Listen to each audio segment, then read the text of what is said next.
¿cierto? Versículo 1 al 4, como les dije, es una tremenda introducción que hace el autor, en este caso, para presentar, ¿cierto?, qué es lo que ha hecho Dios y quién es Cristo. Ya dijimos, ¿cierto?, que Dios, habiendo hablado muchas veces y de muchas maneras en otro tiempo a los padres por los profetas, en estos postreros días nos ha hablado, ¿por quién? Por el Hijo. Estudiamos ese pasaje, ¿cierto? Estudiamos ese pasaje y nos dimos cuenta qué significa, y el autor después, ¿cierto?, en los versículos 2b en adelante, presenta a quién es Cristo. Dice, a quien constituyó heredero de todo, y por quien asimismo es el universo, el cual siendo el resplandor de su gloria y la imagen misma de su sustancia, y quien sustenta todas las cosas con la palabra de su poder, habiendo efectuado la purificación de nuestros pecados, por medio de sí mismo se sentó a la diestra de la majestad de las alturas, hecho tanto superior a los ángeles, cuanto heredó más excelente nombre que ellos. Tremenda exposición, tremenda introducción que hace el autor, ¿cierto?, en este sentido. Ahora, yo quiero que sigamos un poquito reflexionando acerca de lo que empecé la semana pasada, que hablamos de una característica de Cristo, ¿cierto?, que está basada en el versículo 3, el cual, siendo en resplandor de su gloria. Ahí justamente nos quedamos en eso y ahora vamos a comprender a qué se refiere el autor con y la imagen misma de su sustancia. Hermanos, esta frase es una frase profunda. Y así que esta mañana quiero que todos estén muy atentos, ¿cierto?, porque involucra varias doctrinas históricas en donde los apologistas y teólogos, ¿cierto?, del primer siglo en adelante, van a sustentar varias doctrinas que son algunos nombres un poco extraños, pero lo vamos a ver ahora esta mañana. Haciendo algunos resúmenes, ¿cierto? Hebreos, la razón de Hebreos se encuentra en el versículo 22. Os ruego, hermanos, que soportéis la palabra de exhortación, ¿cierto? Pues os he escrito brevemente. ¿Qué es Hebreos en general, entonces? Es una palabra de exhortación, ¿cierto? Que incluye, ¿cierto sentido, valga la redundancia, exhortación, ¿cierto?, consuelo también, y también ánimo de no abandonar la fe, porque había un peligro en este sentido. ¿Cuál era el peligro de apostasía? La palabra apostasía significa volver atrás, o también tiene el significado de rebeldía, ¿cierto?, o dejar, en este caso, la fe, y volver a la religión o religión del judaísmo. Porque esta epístola está más bien escrita generalmente ¿de quién? Los judíos. No se descartan que había también gentiles, pero en su mayoría los argumentos están basados en el conocimiento que tenían los judíos. Y entendemos que una de las razones o el hilo rojo de toda la epístola es la superioridad de Cristo. Y frente a este tema que cruza toda la carta, ¿cierto?, hay versículos que urgen a no dejar la fe, ¿cierto? Versículos que exhortan para que nosotros sigamos el camino del Señor. Solamente para recordar esto, lo hemos dicho casi en todas las introducciones. Por ejemplo, versículo 2.1, por tanto es necesario que con más diligencia atendamos a las cosas que hemos oído, no sea que nos... O sea, el autor está preocupado, que nadie se deslice, que nadie, ¿cierto?, abandone la fe. Y para eso, ¿qué tenemos que hacer? Atender con diligencia las cosas que hemos oído. Otro versículo, ¿cierto? Por ejemplo, 10:25, no dejando de congregarnos como algunos tienen por costumbre ya en esos días, algunos ya no están, ¿cierto?, sino exhortándonos unos a los otros. ¿Quién tiene que exhortar? ¿El pastor solamente? No. Todos tenemos que animarnos unos a otros, ¿cierto? Llamarnos, ¿cierto? ¿Qué te pasó? ¿Por qué no pudiste venir? Acompáñanos este domingo y así, exhortándonos unos a otros y mucho más al ver que el día se acerca, el día, ¿cierto?, de la venida de nuestro Señor Jesucristo. Y así, ¿cierto?, hay un montón de otros versículos que exhortan a la fe a seguir, por ejemplo, Hebreos 10, 26 y 27. Es un versículo con un tenor bastante fuerte que dice lo siguiente: porque si pecáramos voluntariamente después de haber recibido el conocimiento de la verdad, ya no queda más sacrificio por los pecados. ¿Por qué? Porque ya se hizo el sacrificio. ¿Cuál sacrificio? El de Cristo, ¿cierto? Y dice el autor, sino una horrenda expectación de juicio y de hervor que ha de devorar a los adversarios. Hermanos, dice el autor de Hebreos a sus destinatarios, si alguien peca voluntariamente y quiere seguir en eso, no hay salvación para él, solamente le espera un juicio, ¿cierto? Terrible. Ahora, ¿qué creyente verdadero quiere pecar voluntariamente? Levante la mano. No. Un creyente verdadero no va a tener la pólvora, como decía mi profesor, ¿cierto? Uno de los profesores, para pecar. Aunque sí pecamos, ya sea por comisión o omisión. Omisión es saber hacer lo bueno y no hacerlo. Ahora, el tema de esta mañana tiene que ver, ¿cierto?, con Cristo es superior en su persona como resplandor e imagen de Dios, parte 2. Y vamos a recordar simplemente lo que vimos en la clase pasada para los que no pudieron venir.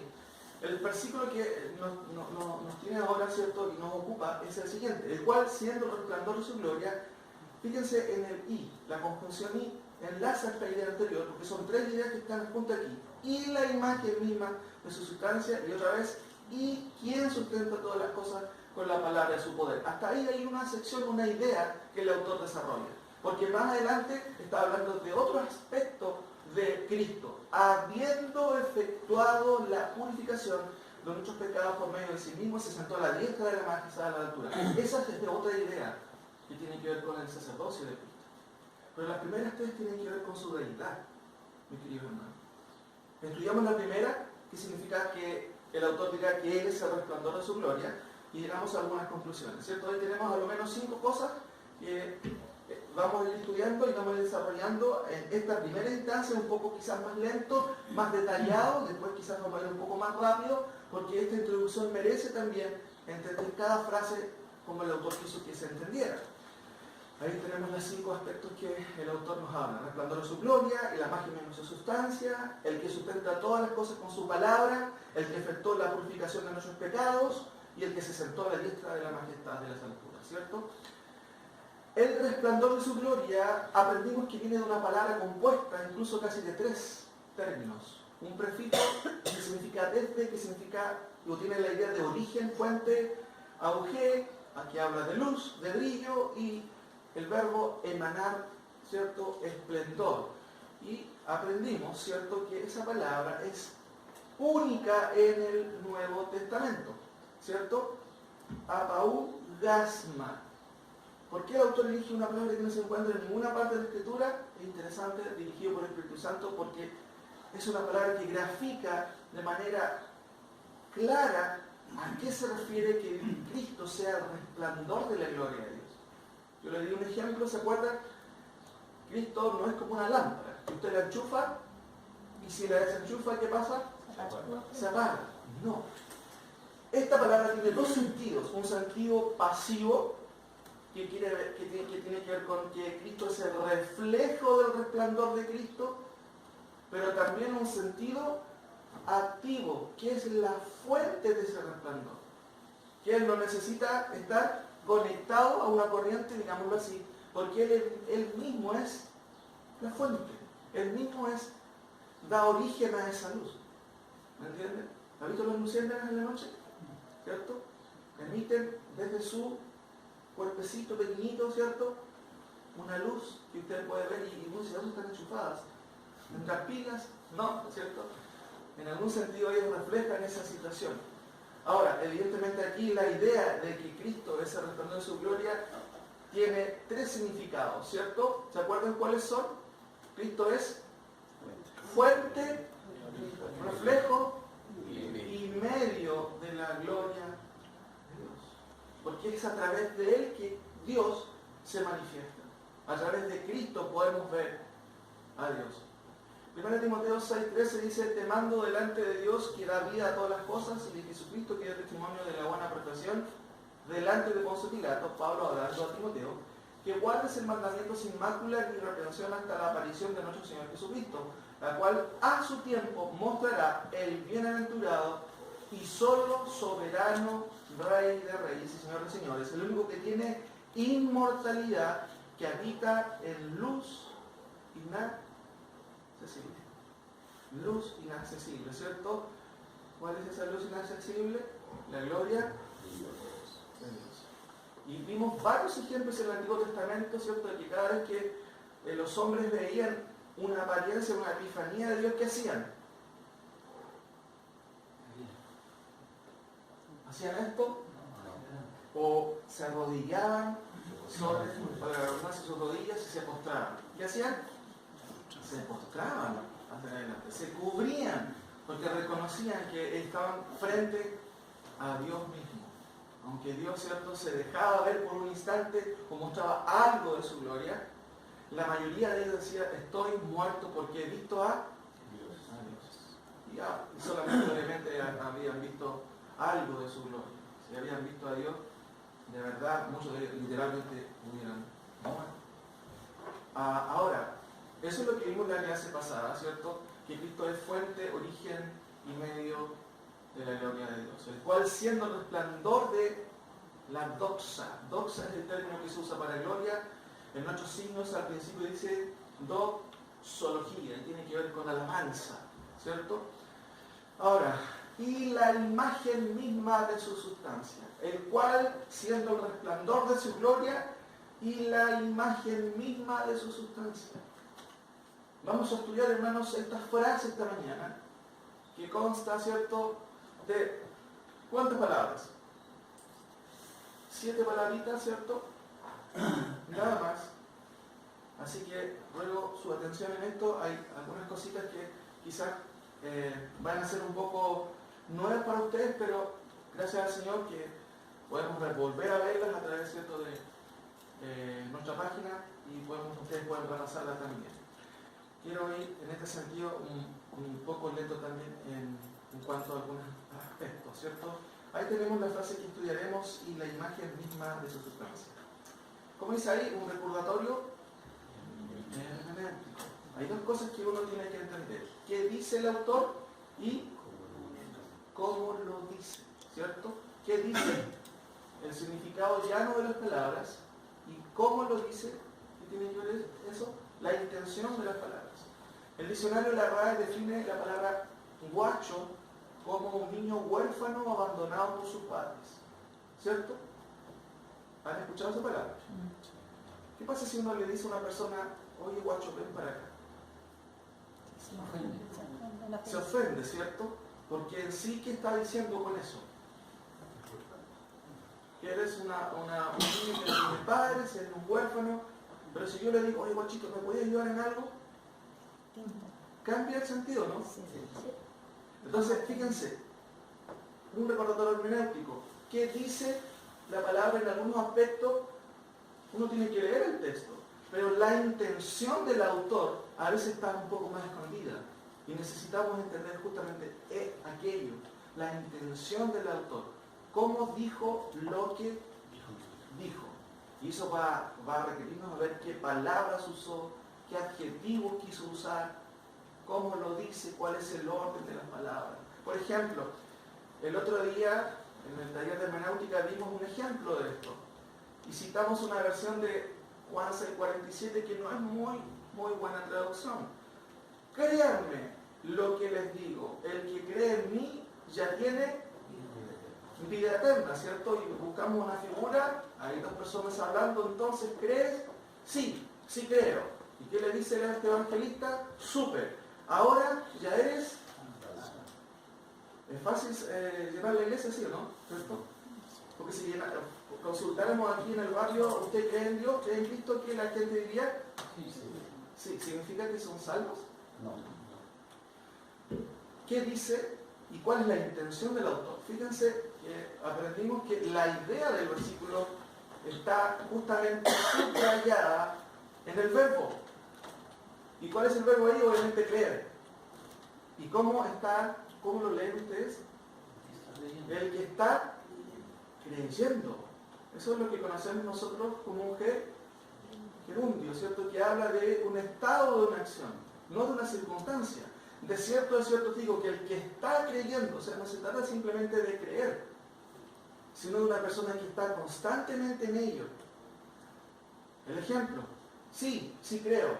Bueno, si creíste de verdad, vas a permanecer. Esa es la idea, porque una cosa es la circunstancia de la fe y la otra, ¿cuál es? El estado de la fe. Es diferente. Y siempre cuando Juan usa el verbo creer, la mayoría de las veces, mis queridos hermanos, usa el sentido del estado. El que cree en mí, ¿cierto? Se lee a veces, el que está creyendo en mí tiene vida eterna. No se trata de cualquier persona. ¿Los demonios creen también? Sí. ¿Son salvos? No. No son salvos, evidentemente. No obedecen a Dios. Se rebelaron contra Dios. Entonces, primero, ojo con eso, distinción hermenéutica, porque el texto en el literal no se preocupan de lo que dice arriba, solamente vamos a ver lo de abajo. Dice, el cual siendo el resplandor de su gloria y el carácter de su misma hipóstasis. Y aquí tenemos dos palabras nuevas que en esta corta frase dicen mucho. Carácter es una y la otra es hipóstasis. ¿La han escuchado alguna vez? Pongan atención para que no se pierdan y para que entendamos qué cosa. La intención de quién? Del autor. El autor quiere que nosotros entendamos, ¿cierto? Quiere que nosotros comprendamos a qué se refiere y él por eso usó estos dos términos. Carácter. ¿Qué es un carácter? ¿Lo han escuchado? Se parece a carácter, pero diferente. Carácter es una cosa, carácter es otra. ¿Cuál es la diferencia? Es sencillo, el tilde está en otro lado simplemente. Sí, características, todos nosotros tenemos un carácter, pero aquí se habla de carácter. Miren, yo le voy a hacer una frase, por favor me escriben caracteres claros. Letras, números, ¿sí? ¿Qué más? Símbolos, ¿cierto? Ahora, yo le voy a dar una ilustración aquí, ¿cierto? El carácter de su misma naturaleza puede ser, hipóstasis, esa es la palabra, de ahí viene la gran doctrina de la unión hipostática. Aquí vamos a ver algo de ello. Tremendas palabras, son palabras del domingo, ¿cierto? Como decía mi papá. Cristo, entendamos, el cual siendo resplandor de su gloria y el carácter de su misma hipóstasis. Vamos primero entendiendo la palabra hipóstasis, naturaleza, esencia, y justamente como traduce en nuestra versión, Reina Valera, ¿cierto? Sustancia. ¿Qué es la sustancia? Cuando chico yo comía harta sustancia. Dulce, ¿cierto? Pero cuando hablamos de sustancia es como la esencia de algo, ¿cierto? Cuando la mamá hace una sopita con harta sustancia, qué rico, ¿cierto? Sustancia. Entonces, jupostasis, ¿cierto? Ahí está el verbo o el término jupostaseros, que viene de jupostasis, significa sustancia. Cristo es el mismo carácter de la sustancia del Padre. Vaya pensando a qué se refiere este autor con esta misma palabra. Voy a usar, esta es una moneda que en aquellos tiempos se usaban, y hay un pasaje en Marcos cuando Jesucristo conversa con los fariseos y dice el texto en Marcos 2:16. Ellos le trajeron, ¿cierto?, las monedas y les dijo, Cristo, ¿de quién es esta imagen y la inscripción? Y ellos contestaron, de César, ¿cierto? Ahí está, se ve claramente la moneda. Y respondió Jesús y les dijo, dar a César lo que es de César y a Dios lo que es de Dios. Y se maravillaron de la respuesta. Imagen. Yo pensé, ¿cuál es la idea de imagen que tenían ellos en ese entonces? Una de ellas eran las monedas. Ellos podían ver imágenes en las monedas. Ahora, una ilustración para que ustedes puedan entender. Fíjense en esta ilustración. carácter, mis queridos hermanos, hay una explicación, es una estampa o impresión, en cuyo caso el sello o cuño que queda marcado con un troquel. ¿Alguien ha escuchado esa palabra? Troquel es una palabra antigua, eso les voy a mostrar, que hace una impresión que lleva la imagen que produce, y viceversa. Todas las características de la imagen se corresponden respectivamente con las del instrumento que las ha producido.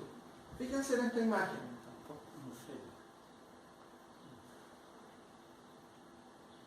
Ahí tienen un troquel, ¿cierto? Que es un instrumento de fierro que tiene incrustada una imagen y que se usa para imprimir otra. ¿Cuál es la impresión? La tienen al lado, ¿cierto? ¿Lo alcanzan a ver? Eso se calienta hasta el rojo, se prensa y queda la impresión justamente en el fierro que se va a preparar para que el resultado después llegue a ser, ¿qué cosa? ¿Cómo se llama eso? ¿Vendedor podría ser? O insignia. Que en este caso es un ejemplo de un equipo de fútbol español llamado Baracaldo, ¿cierto? Pero básicamente la idea es que ustedes puedan ver que esa es la idea. Aquí tenemos una imagen, ¿cierto? Una impresión de ello. Y esta impresión deja ver un resultado. El autor de Hebreos, ¿cierto?, dice que Cristo es la imagen misma de ¿qué cosa? De su sustancia. Ahora, podríamos decir, y el cuño o estampa misma de su sustancia o hipóstasis. Esa es la idea. La palabra hipóstasis se refiere a sustancia o esencia. ¿Qué significa todo esto, mis queridos hermanos? Y fíjense, antes de ir a la conclusión del autor desde las Escrituras, quiero citarles a algunos autores bíblicos que traducen e interpretan esta frase y ustedes van a ir teniendo un poco el significado. Mi profesor, ¿cierto? Nuestro profesor Manuel también fue hermano Carlos Valle, él explica en su comentario a Juan lo siguiente: Cristo es el vivo retrato, la expresión exacta de Dios y su más perfecta representación. Explicando qué cosa, esta frase, y él es la imagen, carácter, cuño, ¿cierto?, de la misma sustancia de Dios. Otro autor nos dice lo siguiente: lo que el Hijo representa, es el ser del Padre, la esencia, es decir, su naturaleza esencial. Por tanto, lo que afirman otros pasajes del Nuevo Testamento que hablan de Jesús como forma, semejanza o imagen de Dios. Otro autor nos dice lo siguiente: el profesor Samuel Pérez Milos dice: Jesús como el Hijo de Dios es la fiel, mire, estampa, ahí vienen los estampados, ¿cierto? Estampa del ser inmortal y trascendente de Dios. En el Hijo se manifiestan absoluta y claramente todos los atributos y perfecciones de ¿qué cosa? De la deidad. Por último, F. Bruce, ¿cierto?, un teólogo antiguo, dice: lo que Dios esencialmente es, se ha hecho manifiesto ¿en quién? En Cristo. ¿Se dan cuenta que todos los autores concuerdan en algo? En que Cristo es la impresión, la estampa de la esencia ¿de quién? De Dios. ¿Qué creen ustedes, hermanos, que está diciendo el autor de Hebreos con ello? Trata de decirnos algo, y de hecho los autores claramente lo expresan de esa manera. Ahora, esto nos lleva a otra cosita. ¿Se acuerdan que en la clase pasada hablamos de que en el primer siglo, y esto era natural, cuando se estaba desarrollando la doctrina, acuérdense que los primeros creyentes tenían la Biblia completa? No, ¿cierto? La fueron adquiriendo con el tiempo hasta que el canon se estableció, ¿cierto? Pero ellos tenían copias de las cartas y iban desarrollando. Y la teología en sí también se iba desarrollando. No había internet, no habían libros, ¿cierto?, para comprar.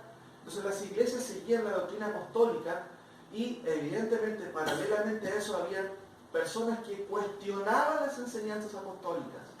Y uno de ellos fue citado al concilio de Nicea, que cuestionó la deidad de Cristo. ¿Se acuerdan cómo se llamaba? Arrio. Justamente, Arrio. Se llamaba Arrio. Hay una foto que le sacaron esa vez ahí.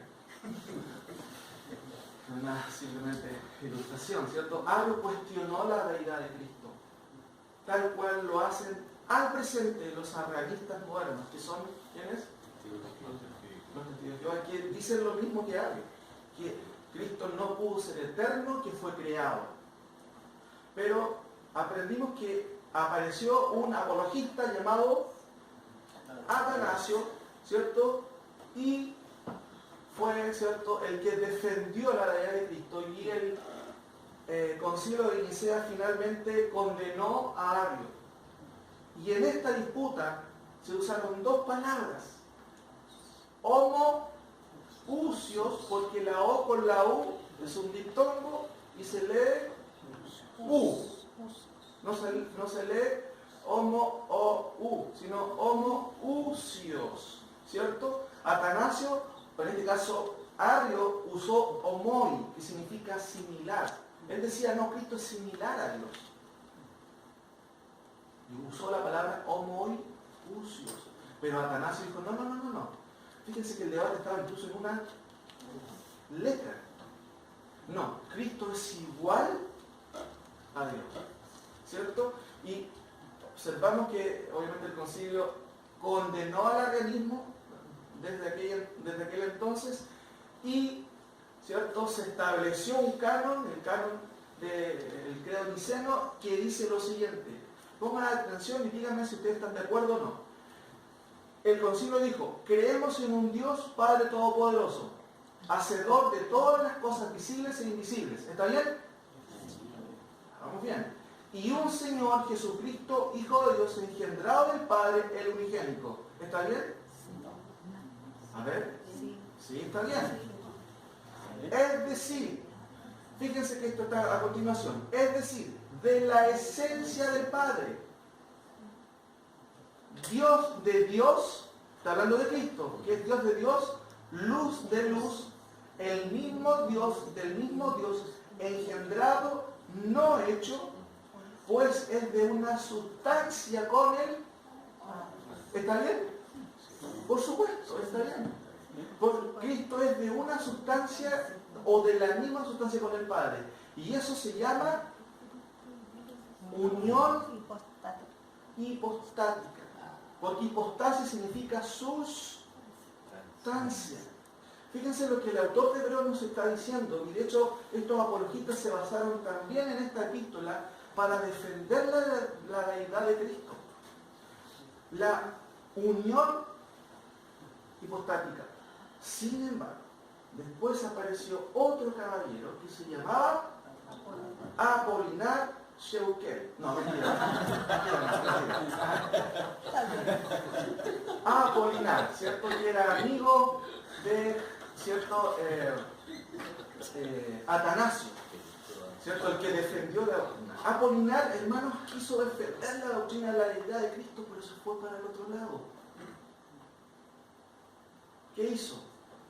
Cuestionó la humanidad de Cristo. ¿Cristo es 100% hombre? Sí. Amén. ¿Cristo es 100% Dios? Sí. Por supuesto, eso es lo que la Escritura enseña. Ahora, ¿quién decía Apolinar, ¿cierto?, que trató de defender la situación, pero se fue para el otro lado? Dice, tratando de defender la deidad de Cristo en contra de Arrio, concluyó que en realidad Cristo, el hombre, no poseía una humanidad plena. Decía, Cristo asumió cuerpo con el principio de vida almática, pero el logos divino era algo accesorio en él solamente. Trató de defender tanto la deidad que dijo, no es posible que él también sea. Le quitó la humanidad. Le quitó, en este caso, que sea 100% hombre. Entonces la pregunta es que se hacían los teólogos.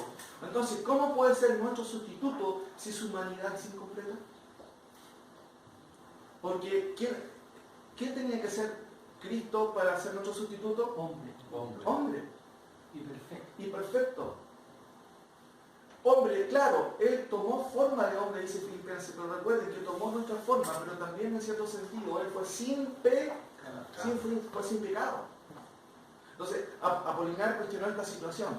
Ahora, y aquí aparecieron los tres grandes capadocios para defender lo que se conoció después como la unión hipostática.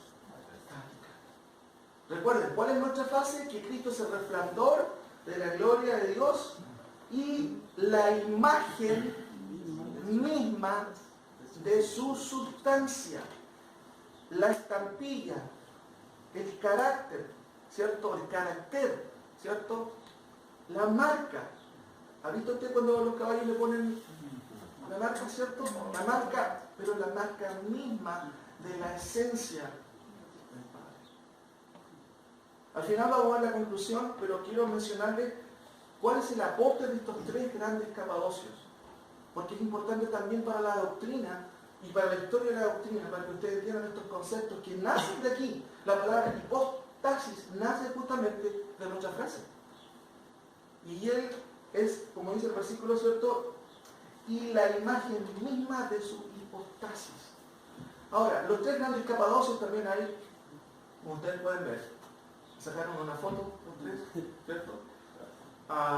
Basilio el Grande, Gregorio de Nisa, todos eran hermanos, y Gregorio de Nacianzo, ¿ya? Que era amigo de los dos. Estos tres teólogos ayudaron mucho a afirmar la doctrina en contra de las herejías. No fueron en todo perfectos, pero sí ayudaron a afirmar entre estas la doctrina de la Trinidad. Ustedes sabían que la palabra Trinidad no aparece en la Escritura, ¿cierto? Pero la enseñanza está, por supuesto. Ahora, estos tres capadocios, como se le conoce, tenían una hermana, Macrina, que en realidad fue una de las que incentivó a estos hermanos a estudiar la Escritura con mucho más celo para, obviamente, aportar y el aporte que posteriormente hicieron. Tenemos los tres ciertos grandes capadocios. ¿Qué dijeron ellos? Pongan atención, mis queridos hermanos. Había otro arrianista. ¿Quién era Ario? El que cuestionó ¿qué cosa? La realidad de Cristo y que dijo que Cristo era creado. Tal cual lo dicen los testigos de Jehová. Se puede hablar con testigos de Jehová, pero este es un tema conocido, pues, mis queridos. Esto ya Ario lo había dicho. Uno puede decirle a un testigo de Jehová, ¿tú conoces quién es Ario? Bueno, él creía lo mismo que tú crees al presente. Pero habían otros, porque las herejías se expandían, mis queridos hermanos, y los apologistas tenían que responder a la herejía. Por eso es que la Iglesia Católica, en primera instancia, hay dos iglesias católicas, porque la palabra católica, ¿qué significa? Universal. Entonces, había una primera Iglesia Católica diferente que, de una u otra manera, unía a todos los creyentes que tenían una doctrina y los que se salían de eso no eran, obviamente, católicos. Pero después viene y nace la doctrina o la Iglesia Católica, Apostólica y Romana, que es otra cosa. Cuando usted lee libros de historia, el concepto de católico se refería a algo que unía a todos en primera instancia. Eunomio decía, el Hijo no puede haber existido cuando el Padre lo engendró, pues lo que ya existe no necesita ser engendrado. ¿Qué le parece ese argumento? Interesante, ¿cierto? Frente a esto, Basilio señaló a Eunomio que confundía la eternidad con el ser engendrado, porque hay solo una usía, ¿cierto? Un ser divino y tres hipóstasis de él. ¿Me entiende? El Padre, el Hijo y el Espíritu Santo. Y desde aquel entonces, hermano, empieza a afirmarse la doctrina trinitaria. Porque estos teólogos empiezan a decir, Cristo es Dios y el Espíritu Santo es Dios. También es Dios. Ahora, sigo leyendo un poquito algunas frases. Una usía, ¿cierto? Generalmente la palabra usía, porque estos teólogos usaron mucho lo que es la argumentación griega aristotélica, digámoslo así. Por eso vemos estos términos usía. ¿Aún escuchado ese término? Antes se dirigía a alguien o al juez, usía. Pero en el sentido griego significa ser. Hay una usía en tres sustancias. ¿Me entienden? El Padre, el Hijo y el Espíritu Santo. Eso es lo que Basilio desarrolló, pero después, ¿cierto?, su hermano fue un poco más allá y profundizó estos aspectos. Sigo leyendo. Gregorio de Nisia, ¿cierto?, fue mucho más categórico que Basilio con respecto a la esencia del Padre. Recuerden que eso significa esencia, hipóstasis, y la consubstancialidad del Padre, el Hijo y el Espíritu Santo. ¿Qué significa la consubstancialidad? Que todos tienen la misma sustancia. Y fíjense lo que dice Gregorio de Nisa, el hermano, ¿cierto?, de Basilio. Si hubo un tiempo cuando el Padre no existió, entonces hubo un tiempo en que el Hijo no existió. Si hubo un tiempo en que el Hijo no existió, entonces hubo un tiempo en que el Espíritu no existió. Si el uno existió desde el principio, entonces los tres existieron desde el principio. Mis queridos hermanos, así eran los debates en ese entonces. Más filosóficos que, en cierto sentido, teológicos, aunque usaban y se basaron específicamente en este pasaje de Hebreos. Pero claramente empezaron a subrayar la doctrina trinitaria. ¿Bueno, Hans, ¿sí hacer algo? Sí, no sé si lo que voy a decir voy a rearmar la situación, pero No lo digas. resulta que en la naturaleza los científicos trataron de llegar, digamos, a cuál era el origen de la materia. Y después de un montón de teorías y cosas llegaron a que el origen de la materia, por qué estaba compuesta la materia, ¿no? Me refiero yo, la sustancia, eran los átomos. Nadie lo ha visto nunca, pero la teoría dice que hasta el momento funciona. Y me llama la atención porque como sustancias puras, ellos elaboraron una tabla periódica partiendo desde el más simple hasta el más complejo. El más simple de las sustancias era el hidrógeno, que existe en gran abundancia en la atmósfera y en el agua. Pero llegaron a la conclusión de que había algunas cosas que no funcionaban bien porque, si bien es cierto, es el primer elemento químico que tiene un núcleo y que tiene una envoltura que gira un electrón y un protón en el centro. Pero no les cuadraba, digamos, toda la representación del hidrógeno en esa teoría. Y se dieron cuenta con el estudio de que habían tres tipos de hidrógeno. A uno se le llamó protio, deuterio y tritio. Y la diferencia estaba en que apareció una sustancia nueva que se llamaba neutrón, que no era ni positivo ni negativo. Pero los tres son hidrógenos. Y lo que nosotros conocemos como hidrógeno es el promedio de los tres. Pero es una sola sustancia que es el hidrógeno. Qué interesante paralelo, ¿eh? Vueltas para liberar una Interesante paralelo, sí. No, muy interesante. Recuerden que la Biblia dice en Deuteronomio 29 que las cosas reveladas son ¿para quién? ¿Para sus hijos? ¿Y qué más? ¿Te acuerdan?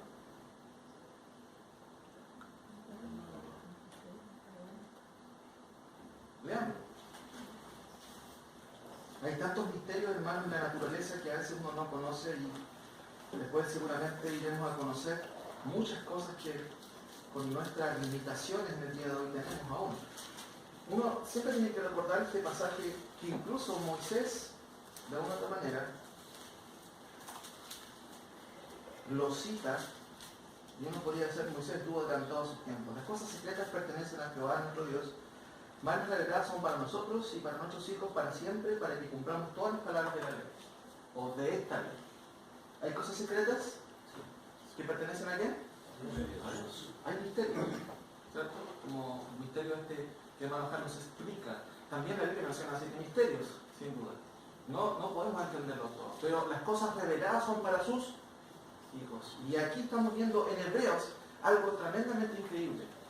El autor quiere decirnos que Jesucristo es la misma imagen ¿de qué? De la sustancia del Padre.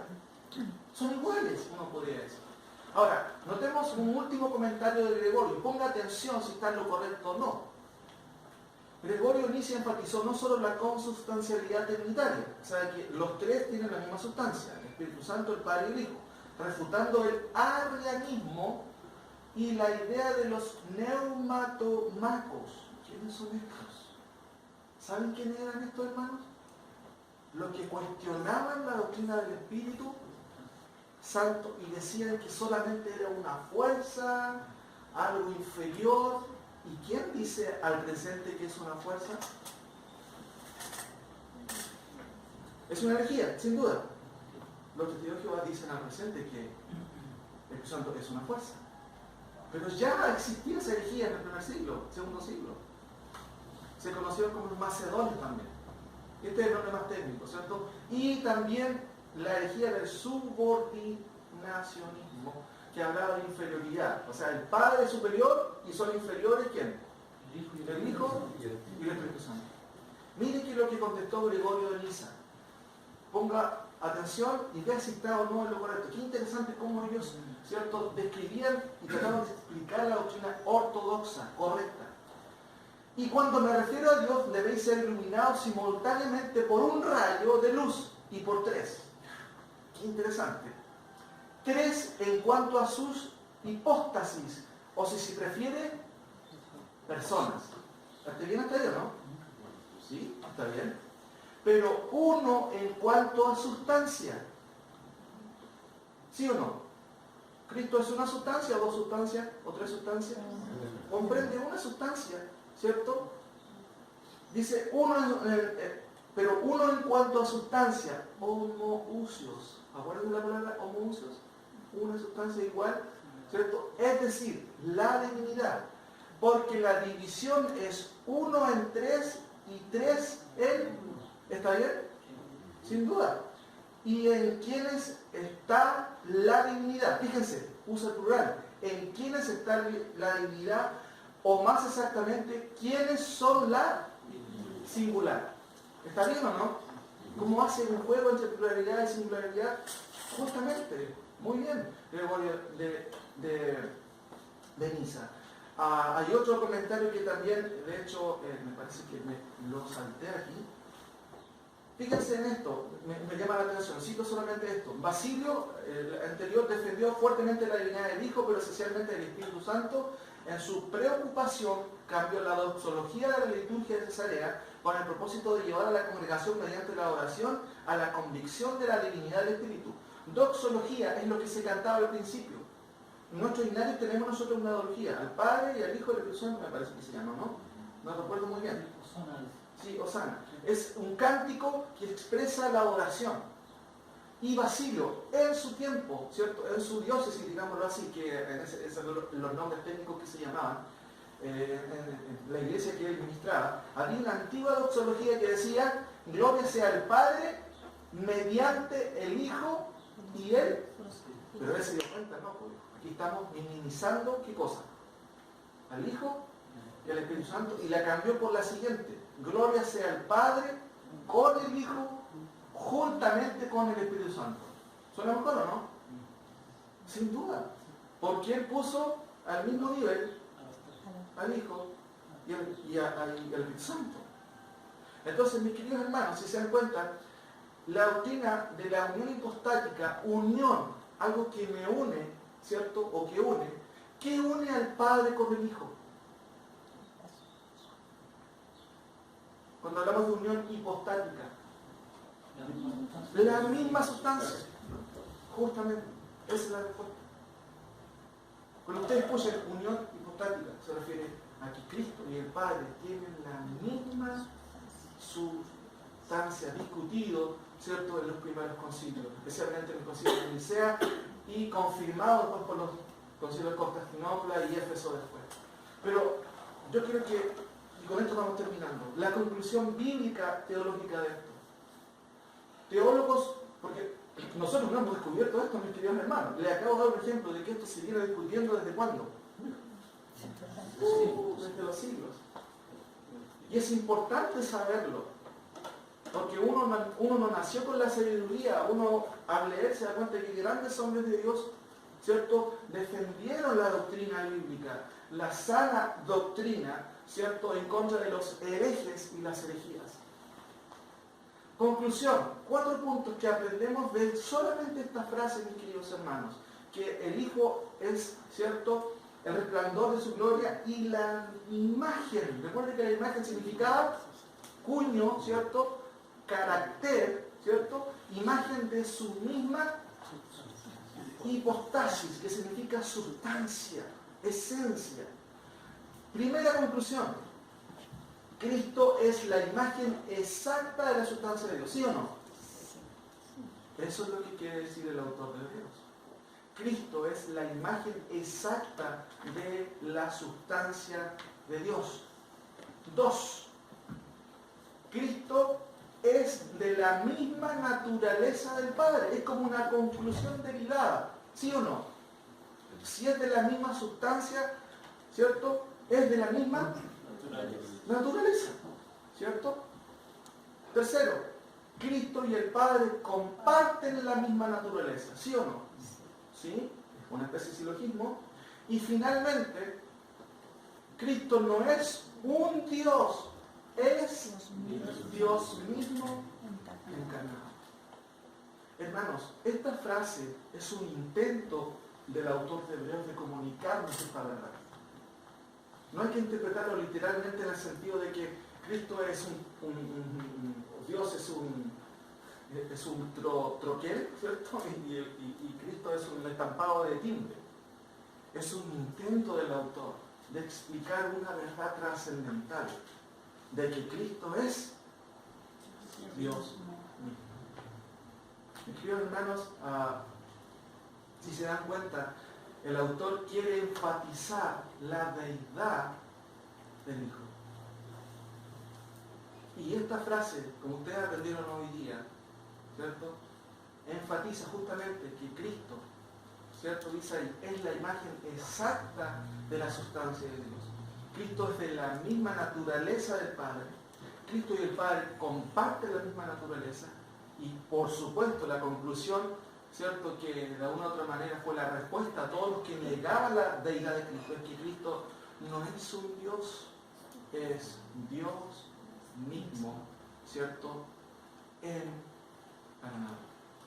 Si se dan cuenta, el autor de Hebreos quiere dejar no solamente claro, sino rotundamente claro que estamos frente al Hijo de Dios, ¿cierto?, que tomó forma humana, se humilló a sí mismo, pero que aún en esa condición él, ¿cierto?, condición que adquirió para cumplir, ¿cierto?, con el propósito y el plan salvífico de Dios, siguió siendo y es Dios. Nos queda una última frase que destaca características de Dios. Recuerden, estos 3 aspectos que vemos en la primera parte del versículo 3, ¿cierto?, empezando el versículo 2, destacan la deidad de Cristo. Leo, en estos postreros días nos ha hablado por el Hijo. ¿Quién es el Hijo? Y el autor dice, a quien constituyó heredero de todo.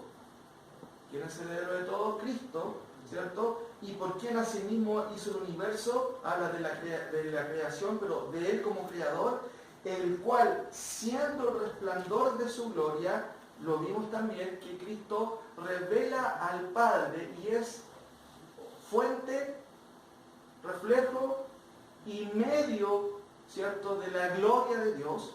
Y esta mañana hemos visto que también Él es la imagen o el carácter, la huella exacta de la sustancia o de la esencia de Dios. Nos queda una frase. ¿Y quién sustenta todas las cosas con la palabra de su poder? Hermanos, esta mañana hemos aprendido solamente lo que significa esta frase y la misma imagen de su sustancia. Por eso es importante a veces que escudriñemos qué o cuál era la intención del autor. Unión hipostática, ¿a qué se refería? A que el Padre y el Hijo poseen la misma sustancia, la misma naturaleza. Esto es lo que el autor de Hebreo quiere explicar esta mañana, mis queridos hermanos. Que el Señor nos ayude a entender esta gran doctrina.